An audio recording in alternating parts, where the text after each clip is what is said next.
Happy New Year. Happy New Year. From the very last episode of the Bencher Movie Club, because you should go, why is that? What? Why is that?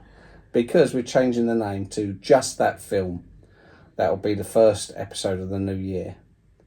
But, you know, don't worry, it's the same top quality. Oh, yeah. With your new pink microphones. With my lovely pink microphones. Anyway, It's like a cat. Today we will be talking about When Harry Met Sally. From 1989, directed by Rob Reiner. And it's part of what I consider his 7-film perfect run, pretty much. You know, you're hard-pressed to find a director with a better run of films. This was number 5 in that run. Rob Reiner. Yes, Rob Reiner. This is Spinal Tap. Spinal Tap? You know? Yeah, I know Spinal Tap. Which was followed up by The Sure Thing. Yeah. Then Stand By Me. Yeah, good film. Then Princess Bride. And then there was this, When Harry Met Sally. Then Misery. Then A Few Good Men. So he had a really good run of films as a director. I mean, he's also known as being a comedic actor, but it was written by Nora Ephron, who he spoke to. He inputted a lot, and so did Billy Crystal, being a comedian. But it was her screenplay. She also wrote Sleepless in Seattle and My Blue Heaven. She sadly died in 2012 at the age of 71. That's sad. It stars Billy Crystal, who's in Analyze This and Monsters Inc. He was 40 at the time of filming this. He looks 40. You think? I think he looks 40. He doesn't look young. No, I mean, that picture's from like the first scene. He's supposed to be obviously a lot younger than. It's meant to be like 21? I think so, but it's over a space of about 12 years, the film. So even at the end, he's technically older than what he's supposed to be at the end. And Meg Ryan, who was 27. Oh. What else did you say? Oh, problem. Well, no, problematic. I'm just saying. Why would that be problematic? Exactly, it's not a problem. It's a good. I'm just saying that, like, I don't know. She looks the whole time I was watching this, I could tell that one was older than the other. Like I could tell Billy Crystal was older than her. Right. Because he looks older than her. He looks way older than her. Like I thought he was like just random bloke who wandered on set. Yeah, he doesn't look like I don't know, just in a way it's a weird choice, but I think it's a good choice because he's supposed to be quite annoying and not traditionally attractive. No. You know. That's obvious. Oh, bitchy. Meg Ryan, who's also in Sleepless in Seattle, City of Angels. She was in 3 films with Tom Hanks. Joe vs. Volcano, Sleepless in Seattle, and You've Got Mail. This could have been one of them because Tom Hanks was offered the role as the lead in this. I don't think I would have liked him as the lead in this. I can see it because it's the kind of films he was doing with Meg Ryan after this, but I'm glad they chose Billy Crystal, particularly for, in a minute I'll say why anyway, because of his contribution basically to the script, because those are the funny lines he came up with.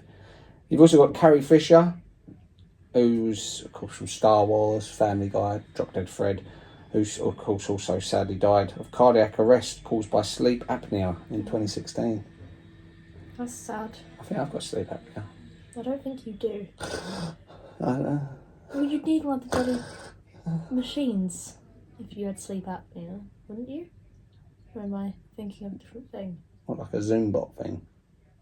A Zoom bot? What machine? It's like, what is it, a CPAP machine? Like where it just goes up your nose? Oh, like Happy Hogan has in the Spider-Man film. Is that it? I don't know. Or is that episode of Family Guy when Peter's got one and he's trying to eat food through it? It's going down. That sounds fun. I'd like to get one, but they're expensive. Well, you'd be medically diagnosed with one, wouldn't you? Maybe. I have to convince them I've got sleep apnea first. Anyway. You've also got Bruno Kirby. Yeah. So it's basically these are the only 4 casts I'm going to mention because they're the 4 main ones. Bruno Kirby, who plays his mate, he's also in Sleepers, and Donnie Brasco. He sadly died in 2006 of leukemia. Oh, that's terrible. Aged 57. So there's quite a big age gap between him and Carrie Fisher as well, because Carrie Fisher was 60 when she died, but she died 10 years after him. Right. Does that make sense? Yeah. Well, actually, so 7 years. He's 7 years older than her. You've never seen this film before, have you? No, I have not seen this But you film wanted before. to? Yeah, I've been wanting to watch it for quite a while. Maybe about 2 years. Okay, So. why did you want to watch it? Well, I mean, I'm a big rom-com fan. I find them entertaining, and so this is obviously a classic, and so I've been wanting to watch it for quite a while. And yeah, I'm glad I did. Did you like it? Yeah, I did enjoy this film. What did you think about it? I thought it wasn't how I thought the film would go. Like, I thought it would be a bit more goofy than it is. I know it's a romantic comedy, but that's why I assumed it would be a bit more goofy, because I'm more used to what I'd say is like the more modern romantic comedy. Like the ones from the late 90s, early 2000s. Where there's like loads of like silly moments that happen. Slapstick. But I liked this. I really liked how it was a lot more intimate and a bit more sentimental, because of like the jazz music that they used quite a lot throughout it. Which you like jazz. Oh, I love jazz. But You've got the listening age of what, an 86-year-old? Yeah. According to Spotify, 86-year-old Lilly. But it's a bit annoying. Stand outside. I can't do anything about that. Yeah, I really enjoyed it. I actually liked how it was a lot more serious than I thought it was going to be in a lot of places. And I think that, and I didn't think it was going to be over 12 years. I knew nothing about this film before watching it. So I just think that's really interesting, the fact that it was meant to be so drawn out. Yeah. Their love, and I thought I really enjoyed it. Yeah, it takes what I like as well. It doesn't do the usual tropes. You think in a romantic comedy, you think, right, one of them's going to have a partner that is going to be the reason they don't get together. Well, that is kind of the case. Yeah, but not really, because large portions of this, they are both single, but because they're friends, they don't really consider themselves in a relationship. Obviously, when they first get together, they're in relationships, but then.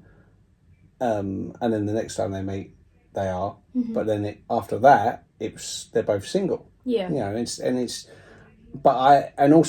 often with rom-coms, it will have like a really horrible partner, like someone who's really horrible to her, like takes her for granted, or a woman who doesn't respect him and that takes him for granted. But it's it's kind of the No, case. It's not. Anyway. Or he does get cheated on though by his wife. Yeah, but she's not a big part of it. No. She's a big part of his reaction to seeing her. You can see it's obviously cut him up, but it's actually their little nuances that keeps them apart. Those little sort of foibles where they sort of bicker all the time, but you kind of realise that's what in a way makes a good relationship, because they're very opinionated, both of them. So it's good they've got this verbal sparring partner with each other, that they can disagree on things. And you can imagine them as an old married couple arguing over like silly little things, but not getting too heated a debate. No. You can't imagine them having blazing rows, but they'd have like these silly little bickering things, like me and you. Yeah, and I think that's good. And I also like how the film is intercut with all those old couples talking about how they met. Although it's based on real stories, but they are actually actors. So Rob Reiner had interviewed loads of people about relationships, how they got together, and then obviously got actors to... Oh, so they weren't the real people? No. Unfortunately. Sorry. I don't want to... I knew it was real stories, like the... Yeah, you could tell it's a bit of authenticity to it, and I like it, because it's an interesting film because it doesn't follow the normal narrative. You know, There's not many films that will intersperse with these people talking to the camera who aren't anything to do with the film in a way. The film is obviously all about love and couples. Yeah. It felt so much more realistic, not just because of those stories, but just in general, the way that all the characters were written, I thought they were quite believable as real people, rather than like in a lot of romantic comedies nowadays, you just kind of think, okay, well, that's obviously a made-up character, but you could believe that these people were real. I would say in this. Yeah, and it does. You know, I like the fact that it doesn't go for like the slapstick, over the top things. You know, it doesn't have the things like see him running through the airport and then smacking his head through like a door and being unconscious, or you know. Yeah, whatever. it has the moments that it needs to make it heartwarming, but it also has moments where you do laugh, like obviously the scene in the diner when she like Yeah. This is the thing, that scene as well, the orgasm bit, that was actually her suggestion. Originally in the screenplay, it's literally just them talking about orgasms. Yeah. And she came up with the idea, she said, I think to sort of win the argument, my character should fake an orgasm in the restaurant, sort of embarrass him, and Rob Reiner loved it. Said, yeah, that's what you should do, go for that. Yeah. And the line that the woman says, yeah, you know, I'll have what she's having. Yeah. Billy Crystal came up with that line because he said, that's great, I think, and basically picked out the woman and said, I think it'd be funny if she says, I'll have what she's having. Yeah. Well, which is the most famous scene in the whole film. Huh? What did you say in that podcast with you and Ben? Oh, well, when you were talking about romantic comedies? Don't worry, that will come up. Because, yeah, me and Ben done a podcast, was it this year? It was either this year or last year at Valentine's, and we picked our top 10 rom-coms each, and out of all the rom-coms ever, this came 9th on Ben's list. So Really? He loves this film. And this is what Ben had to say about it. That's it's just another proper 80s kind of Billy Crystal, Meg Ryan, and they're a good combination. And I like also the ensemble as well, which is like their mates, which is Carrie Fisher and the one that she's with as well. They're quite quirky in it as well. But I just like the fact that they sort of meet at high school, then they meet a few years later. But they don't get together, do they, until the end? They don't get together till the end, no. What happens is they become friends. She instantly dislikes him at the beginning because he's like this typical sort of chauvinist sort of pig sort of young bloke, and she's this sort of aspiring college. She wants to be a reporter or a lawyer or something like that, and she sort of then it's like so they have this road trip. And then they go their own ways in whatever city it is, maybe New York.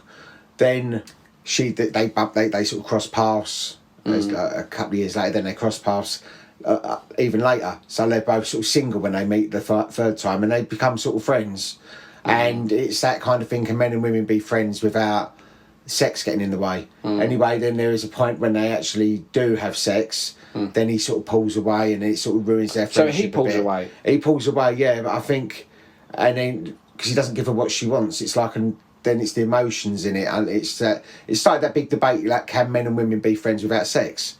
And it's sort of, but then it all turns out nice in the end, and they sort of, right at the very end of the film, he goes running, it's like New Year's Eve, and he meets up with her. I remember it being a New Year's Eve party. And it's just a nice film, and it's got some funny little bits in it. It's obviously got that famous scene in the diner. When she has the orgasm. When she fakes an orgasm in the diner, yeah.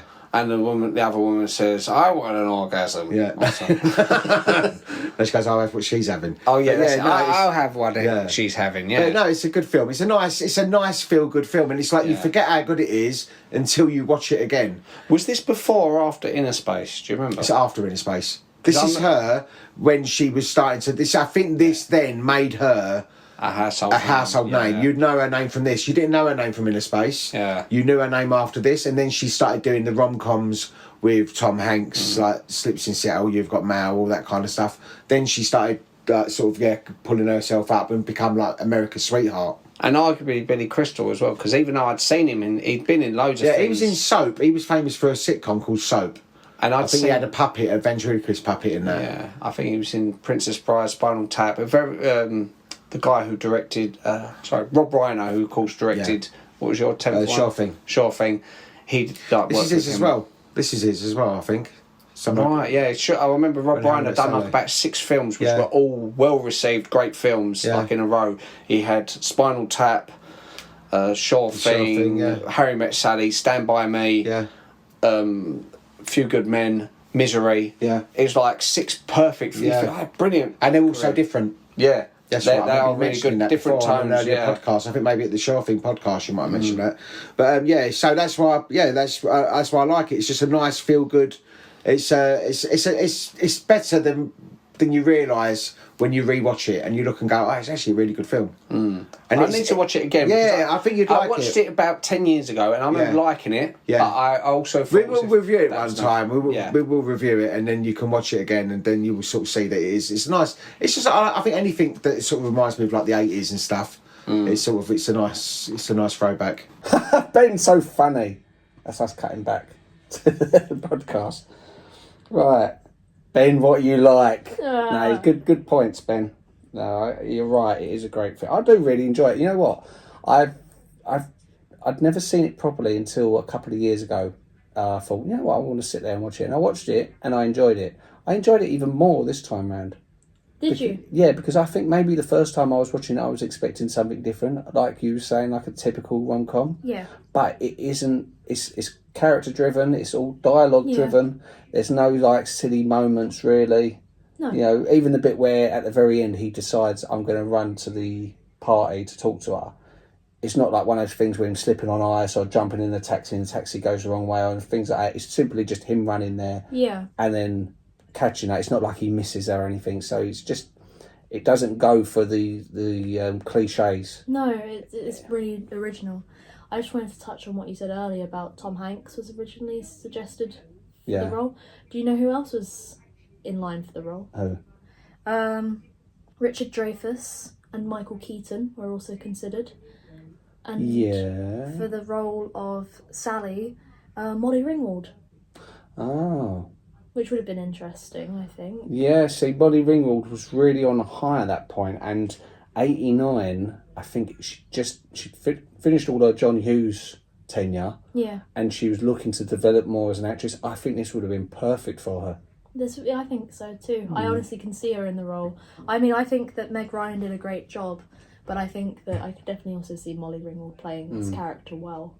But for Meg Ryan's sake, for her career, it was important she'd done this because this is what launched her career, definitely. No, of course, but I'm just saying I do definitely think that. And Michael Keaton, I could say, Michael Keaton's was younger than Billy Crystal at the time. However, he was actually doing Batman at the time of this. Yeah. So if you want to know what he would have looked like in this, you look at him as Bruce Wayne in Batman, because that was 89. Yeah. The couple segments, now when there's the bit where they're on the phone. Yeah. Where it's got the four main actors, so they both phone up their respective friends at the same time. So that was all shot at the same time. So you had three sets. You had the set with Carrie Fisher and Bruno Kirby. Yeah. You had a set with Billy Crystal and a set with Meg Ryan. It took them 60 takes to get it right because where they're all talking at the same time. And apparently around about the early 50s takes, they got it perfect. And as they hung up the phone, Bruno Kirby mucked up his line. And we were so close. But they got there in the end. You want to come over for breakfast? No, I'm not up to it. No, I feel too awful. Good. I mean, it's so early. But call me later if you want. I'll call you later, okay? Okay, bye. Bye. Bye. Bye. God. I know. Tell me I'll never have to be out there again. Don't you fucking move! It's mad, really, because you think... I can see why it's hard to do that, but you thought maybe they would have shot the things separately. I think it's better, though, that it was all shot at the same time. I honestly do. I mean, I know you could have had it all done separately, but I think that it flows a lot better because you could have those moments where they're just waiting, and you'd almost be able to tell that they were just waiting for the next moment. But I think you genuinely can tell that they were talking at the same time. I really liked that. And I like them using the split screen because it was warranted for this. Like, see, like they're talking, they're watching the same film, and they're in bed talking on the phone. Yeah. That's something you almost lose nowadays. I'm sure some people still do this with friends and stuff, but back in the day when you didn't have mobile phones and you'd be sitting there with a handset and talking about a film as you're watching it together, it's almost like they're already a couple, but they're not. They're friends at this point. And that was actually, funny enough, that was inspired by Billy Crystal and Rob Reiner's relationship, because they used to do that a lot. They'd be on the phone in bed watching the same film, like laughing and joking, because they're both sort of like funny people anyway. Cat's Deli, New York, is where that scene was shot. And on the table, it says, "Where Harry met Sally, hope you have what she had." You know, the first time we met, I really didn't like you that much. I didn't like you. Yeah, you did. You were just so uptight then. You're much softer now. You know, I hate that kind of remark. It sounds like a compliment, but really it's an insult. Okay, you're still as hard as nails. I just didn't want to sleep with you, and you had to write it off as a character flaw instead of dealing with the possibility that it might have something to do with you. What's the statute of limitations on apologies? 10 years. Ooh, I can just get it in under the wire. And I just thought of something to touch on about your split screen. The Go on. split screen. It was actually inspired by, or as an homage to 1959 Pillow Talk. Ooh. I haven't seen Pillow Talk. Neither have I, but apparently Yeah. that is what it's an homage to. Oh, gotta watch Pillow Because Talk. then. movies weren't allowed to show a couple in bed together or any sort of sexual relationship because of the Hays Code. Oh, that's I funny. know about the Hays Code. I've spoken about the Hays Code on podcasts before. Yeah, we've spoken about the Hays Code, but I didn't realise that was part of it. You couldn't have couples in bed together. Of course, yeah, because you had all those old sitcoms. Yeah. All the old sitcoms back in like the 60s and 50s, they'd have the couples in separate beds. Yeah. Like it was parodied in WandaVision when there's each Yeah. episode of WandaVision was a different decade. When they was back in like the 50s or whatever it was here, they had separate, her and Vision had separate beds. Yeah. That's interesting. And do you know you actually see Harry Reid in Misery in this? Oh, really? Yeah, which of course Rob Reiner went on to direct. And did you know that Reiner met his wife while shooting the film? Oh, yes. And that's what changed the ending. Really? Well, what was the ending originally? They actually was originally going to go their separate ways. Ah. And they weren't going to get back together. But I think after he found love on set, he changed the ending. That's nice. Which is really, I think that's sweet. I actually would have disliked the film in some If ways they if they hadn't- hadn't ended up together, because I feel Yeah. like it would have been bittersweet, but not in the way that like La La Land's bittersweet, because you can understand why they shouldn't be together. Whereas with this, And because all of the film is sort of more serious in tone in a way. It's funny, but it's realistic. yeah, They already have the entire film in which they're not together. yeah, You might as well have them get together at the end. And I know one of the inspirations for him writing this was because of his divorce. yeah, So it's quite funny that it's a film that he's writing about, inspired by his divorce. He meets his future wife on. yeah. So yeah, well, that's really good. I think, but no, I just, yeah, like I was just saying, I don't think it would make sense for them to have been apart by the end. No, definitely not. It's nice. It's a feel good film. It's really Yeah, all the way through. You like them as characters. yeah, Obviously, they've got their little foibles. They've got her thing where she's sort of picking the food apart. She goes, "I want this, but I want it done one side. I want that on the side." Yeah. And which apparently was inspired because the writer Nora Ephron always does that. And Rob Reiner pointed out to her because you always do that. You always say, and she goes, "Well, that's like how I like it. That's just how I like the thing." So that's how Rob Reiner had that in the film. yeah.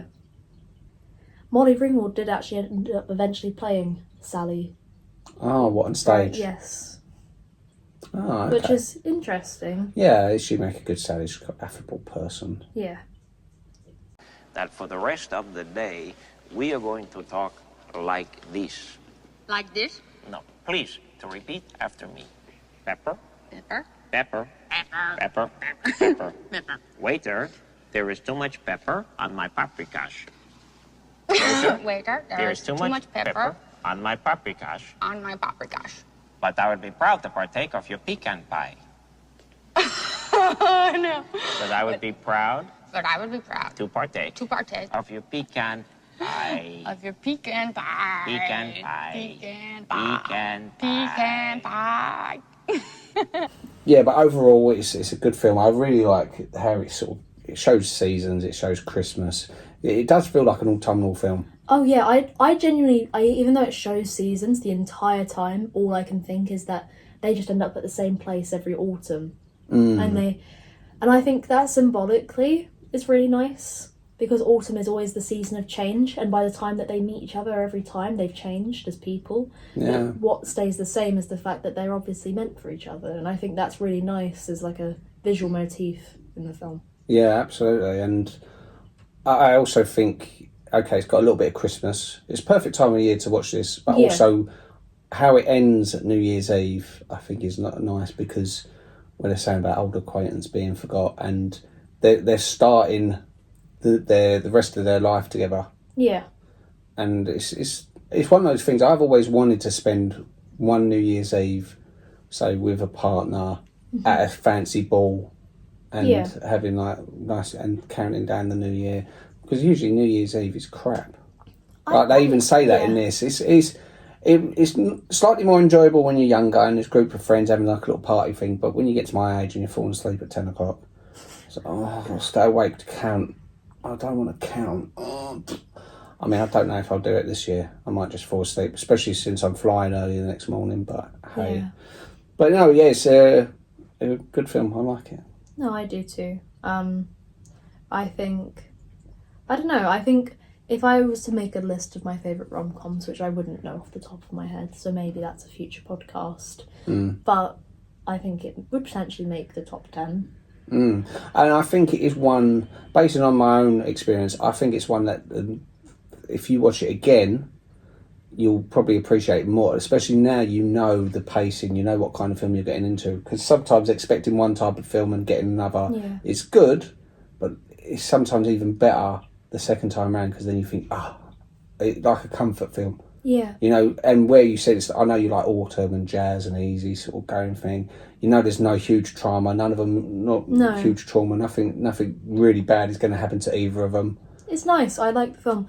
I just was thinking just now about it, and I was thinking about his ex-wife. In a way, I found it that quite comical in the sense that, because his ex-wife, when you finally see her, she actually resembles Meg Ryan quite a lot. Really? When I saw her, I kind of felt like it just looked like her in a brown wig, which if I looked at them face to face, I'd be like, oh no, there's clear differences. But the way that they present themselves are really similar, so it makes me almost think that Harry went for his ex-wife because of all the ways that she reminded him of Sally. Oh, possibly. Interesting, yeah. They obviously don't end up together. It's obviously a very brief encounter that they even have when they go to New York, and they are obviously getting married by the time he sees her again.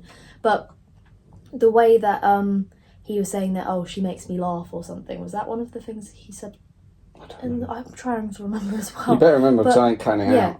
I believe him saying something along those lines, or like, she makes me laugh and stuff like that about his ex-wife, but I feel like that happened more with Sally. Like he found her so entertaining, and so I feel like maybe he tried to seek something like that, but he was never gonna get it because it wasn't her. Yeah, I don't know. Get that. So on IMDb, the film got 7.7. Yeah, I think that's fair. That's fair. Think that's I mean, fair. that's round about there. You know, that's fine. I think it could potentially get a bit higher, but I think 7.7 is definitely not bad. Well, on Rotten Tomato, Rotten Potato, right, Rotten Tomatoes, yeah. the critics gave it 88%, which is good. Yeah, that's fine. And the audience 89%, so round about the same. But yeah, it's generally well received film. It's a well loved film. It was made for a budget of $16 million.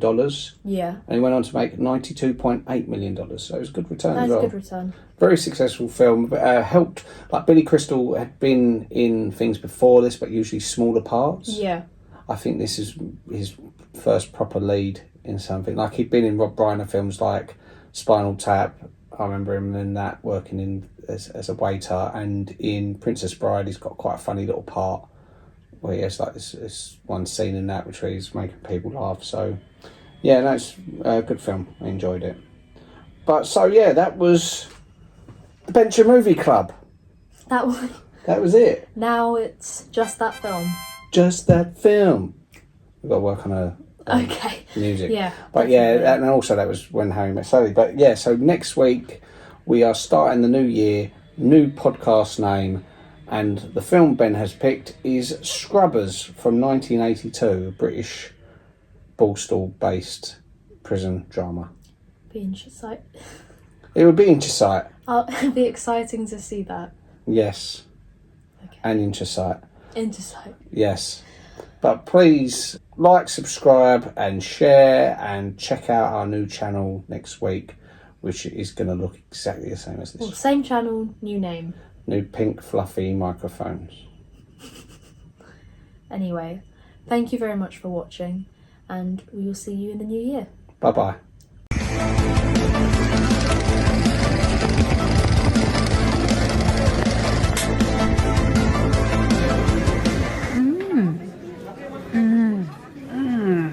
What's happening? There we go.